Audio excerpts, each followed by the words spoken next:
प्राचीन वैदिक काल में एक महान ऋषि वाजश्रवस ने यज्ञ का आयोजन किया, जिसमें उन्होंने अपनी सारी संपत्ति दान करने का संकल्प लिया। लेकिन उनका पुत्र नचिकेता यह देखकर चिंतित हुआ कि उसके पिता बूढ़ी और कमजोर गायों का दान कर रहे हैं, जो वास्तव में किसी काम की नहीं थीं।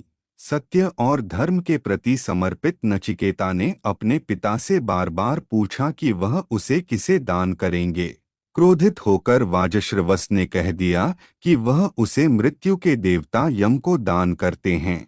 अपने पिता के वचन को सत्य मानते हुए नचिकेता अकेले यमलोक की यात्रा पर निकल पड़ा और वहां पहुंचकर 3 दिनों तक बिना भोजन और जल के यमराज की प्रतीक्षा करता रहा। जब यमराज लौटे तो उन्होंने बालक की दृढ़ता और धैर्य से प्रसन्न होकर उसे 3 वरदान देने का वचन दिया। पहले वरदान में नचिकेता ने अपने पिता के क्रोध को शांत करने की कामना की। दूसरे वरदान में उसने अग्नि विद्या का ज्ञान मांगा, लेकिन तीसरे वरदान में उसने मृत्यु के बाद आत्मा के रहस्य का प्रश्न पूछा, जिसे सुनकर यमराज भी चकित रह गए।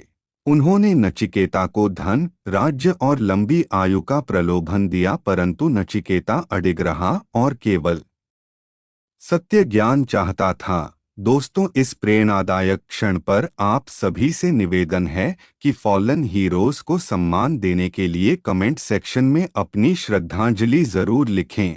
अंततः यमराज ने नचिकेता को आत्मा की अमरता और जीवन के परम सत्य का ज्ञान दिया, जिससे वह संसार के लिए अमर प्रेरणा बन गया। और उसकी कहानी हमें सिखाती है कि सच्चा ज्ञान भय और मृत्यु दोनों पर विजय दिला सकता है।